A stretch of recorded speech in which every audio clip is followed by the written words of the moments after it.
Tell me then, Suri's a talker, by the way, he's warned me, and it should suffice that I'll ask one question and he'll go for 30 minutes. So, where did it all start for you? When did you first hear of the script, and what kind of drew you towards it? Because it's a very powerful script, it's very well written. So when did you first get it, and when did you first start with the idea of making this? Exactly when, I can't remember, but the process was quite a long one. Does this work? Can you hear me? Yeah. So my manager in America sent me the script, written by Frank John Hughes, who you may know as an actor as well as a writer. He was one of the actors, one of the soldiers in Band of Brothers. In fact, together with the lead actor, Mike Cudlitz. That's how the two of those two met. But they sent me the script, and I'll be honest, I read it overnight, and I was absolutely, sucked into this sort of extraordinarily, relentlessly sort of bleak and sort of, in some ways, quite depressing story. And I sort of couldn't stop thinking about it, but I was also very kind of anxious, because part of me thought it was a challenge to sort of deal with a subject like this and try and make in some ways the character of Jim Tahana someone that you could sort of maybe like, even despite what he is and what he does. But I also didn't really know whether or not what the writer had intended was a gratuitous piece of sort of sex and violence, or whether he wanted to get at something a bit deeper. I sort of knew he did before I spoke to him, because it came off the page in that way, that this wasn't somebody's sort of fantasy. This obviously came from a very dark place inside the writer, and I sort of knew that before I picked up the phone to Frank. So anyway, the following morning I rang Frank. Never spoke to him before, but I spoke to him the morning after I read the script, and we talked for 3 hours on the telephone. He was in Los Angeles and I was in London, so we obviously got on very well, and we talked about all the issues that the film is talking about, or trying to sort of sort of put a window onto. And I was, completely sold from that point on. The process after that was quite complicated from a technical and production point of view. We started, the film was actually originally set in New Orleans, in Louisiana. And the whole kind of dry Northern Californian sort of desert look of the film, and the kind of the heat of the end sequence and all that, was in fact, in the version I read, was written as, a storm in a very wet, very typically sort of New Orleans kind of landscape in the bayou, and the walk in the hills at the end was in fact a boat journey through the bayou in Louisiana, in New Orleans. So I went over to New Orleans to start production. In fact, I was there for 4 weeks, and we had the cast, or some of the main cast, down there. Mike Cudlitz came down there. In fact, Bryan Cranston, who's not in the film, but if you probably noticed, maybe he's credited in the end roller.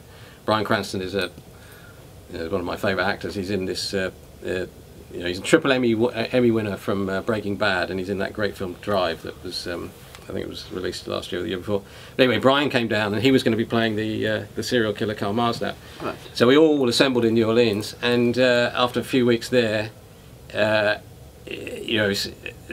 were whispers and rumours, and producers started sort of not look you in the eye and kind of close their doors and have private conversation. Anyway, we knew there was something that we were in trouble in some way. What turned out is that they'd come down from Los Angeles with their money, handed it over to the local so-called investors, who just disappeared. And the tax incentive to make films in Louisiana is 40%, I think it is, as opposed to, I think, 25% in some US states, northern US states. But it was a sort of con, but at the same time, it was so complicated that it wasn't a simple question of the police arresting, because they had reasons why they were not releasing the money and so on. Anyway, they're still fighting about it in the court, so we all had to go home and for a few weeks and see whether or not the main investor, Rick Matros, would be courageous enough and sort of willing to finance the film again. And that's what he did, and so we financed it again, and we this time shot it in Los Angeles, and they're still fighting over the money in Louisiana. Eventful. I was also, you said, you're completely right when you said, these characters, they're quite awful, both both the main character played by Michael and the serial killer character. They're awful characters, but somehow you retain some sympathy for them. I was wondering, what's the process of kind of how much of that was your direction, how much of it was Michael's acting, how much did he input the character, and how much of that was in the script already? I would say, in the order that you presented those, probably in that order in percentages. In other words, I think most of it from the actor. Okay. The next bigger part from me, and the smallest part from the script. And the reason I say that is because the writer, who I got on incredibly well with, and we spent, in fact, he was side by side with me throughout the entire process. He never wanted us to like Jim. Okay. It wasn't the purpose of his script. What he wanted a bleaker film than you can see here, which you know, I wouldn't have been that keen. Mike and I wanted to try to, I suppose what we're trying to do is you know, there's the obvious subject and story of, you know, what happens to people who are abused or suffer in childhood or have mental illnesses or you know, for whatever reason fall outside the safety net of society's sort of, you know, care. What happens to those people, you know, and some of them may become, you know, the Jim Tahanas of the future, you know, the perpetrators of the future. So it's partly about that, obviously, and that, you know, we have a responsibility to look after those people. Otherwise, you know, look out in many ways. You know, not in all cases, and of course people who abuse don't necessarily go on to abuse, and that's also, you know, it's a complicated area. But the point about the character was that I also thought that we were the important part of making the film, or what it was about for me, or what pulled me into it, was that in some way we're holding up a mirror to all of us, you know, in the same way that some other films may hold up a mirror, or events may. Somebody said about the Olympics that it was about, the great thing about the Olympics was that it held up a mirror and showed us how good we are as people, you know, in London, in this country. And I think that's right, the Olympics and the Paralympics. I think in some ways this film is holding up a mirror and saying, look how bad we are. Yeah. But also about how, you know, the kind of what I would call, I suppose, the extended voyeurism of the cultures that we seem to be in at the moment, particularly driven by, you know, 24-hour media, who cannot get enough of detailing the atrocities, or the possibility of, even worse, the possibility of atrocities that, you know, that exist in the world. Cannot get enough of that, and that we are also somehow part of that because we watch it. Yeah. So it's holding up a mirror to all of us and saying, you know, how many of us are grief tourists? You know, how many? How is there a little grief tourist in all of us? Who stops by the side of the road when there's a road accident? Yeah. You know, and that's not to say that there's anything, you know, fundamentally wrong about that, because we're complex people. We're, you know, we're thinking humans. So you know, we are all those things, and of course we also care. Pilgrimages to places like Ground Zero and so on, or to Auschwitz or wherever it might be. You know, genuine pilgrimages, and you know, of course we understand that.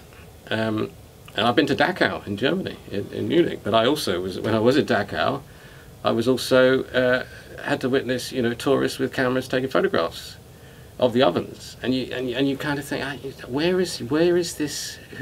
Why are you here? You know, and what is the real purpose? And so I think there's, you know, in a way we all have to take responsibility, not just for victims of abuse like Jim Tahana. We have to, as a society, you know.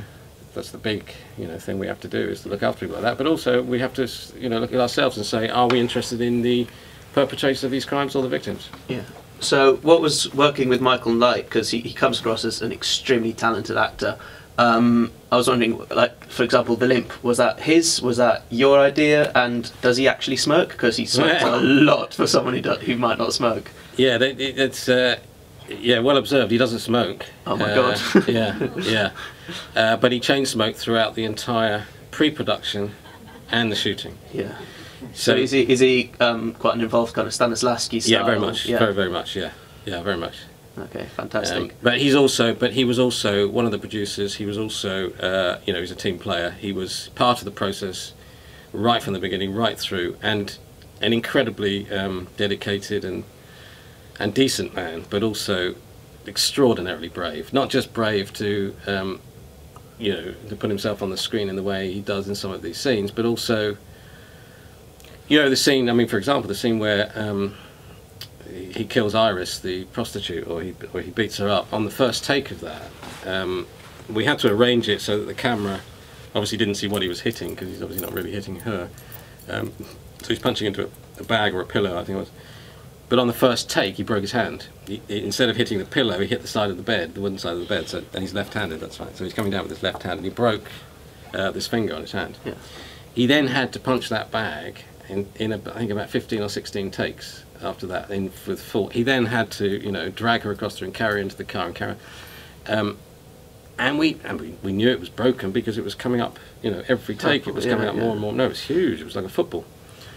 And of course we had then, it's a night shoot. He's on set the next morning, so he has to go to the A&E in Los Angeles, and they ask him, they're going to pull it back into shape and splint it for him. And he said, they're about to give him an anaesthetic. He said, I can't have an anaesthetic because I have to be on, I can't be. I've got to learn my lines for tomorrow. I've got to be on set and all the rest of it. So they said, well, you want us to pull it back into shape, without? And he said, yeah, I do. So he said, we're going to call for, I forget his name anyway, this long-haired Israeli paramedic came in. He was obviously the man you call, ex-military, no doubt. And he said, "You don't want anaesthetic?" He said, "No, I don't." And he, held him down. No, he just fixed it, and he was back on set the next day. He looked rough, and slept because he was up all night. But he was physically a very dedicated, and I mean, method. I don't know if method's the right word, but certainly he had to become that character in many, many ways. Yeah. Yeah. Cool. I want to just kind of throw it out to everyone here. If anyone has any questions, you're more than welcome to pipe up. Yes, please. What was the budget, and barring the issue in New Orleans, how difficult was it getting financed? The film was financed when it came to me, but that's not really the end of the story, as I explained earlier. The budget's really tricky for I think 3 reasons. First of all, $1 million, I think, of the money that the film cost is still lost. They're still fighting for. So you can add $1 million to whatever figure it ended up costing, the figure I am told, actually, as you probably know, in these low budget world, the official figure, the real figure, may not be the same. The official figure is $3 million. And is this going out on the? Will this go on your? Yes, quite probably. Although we can edit it. If I was a betting man, I'd say it was probably less than that.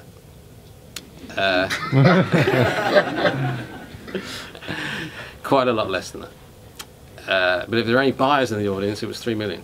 There you go. Just another question, not how much it was, but how did you go about raising it? Did it all come from a couple of people? One source. One source. Yeah, well, one source in the end. Yeah. But as I explained, it was meant to be 2 sources. Yeah. One very brave source. One very brave source, and and a great man, Rick Matros, who is the exec producer, who just stood by it, and Wow. yeah. I mean, he ended up going in for more money than he expected. Yeah. But I think it paid off, to be honest. Anyone else for a question? Yeah. Yes, please. Hi, Suri. Hi.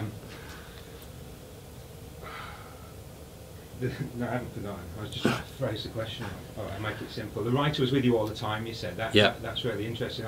I love the film, by the way. Well done. Oh, good. Thank you. I like the pace of it. I like not meant to love it, I don't think. I like that we didn't see for example, all the 6 murders. We saw like one and it was referred to. So that's what I mean by pace. I like the structure of it.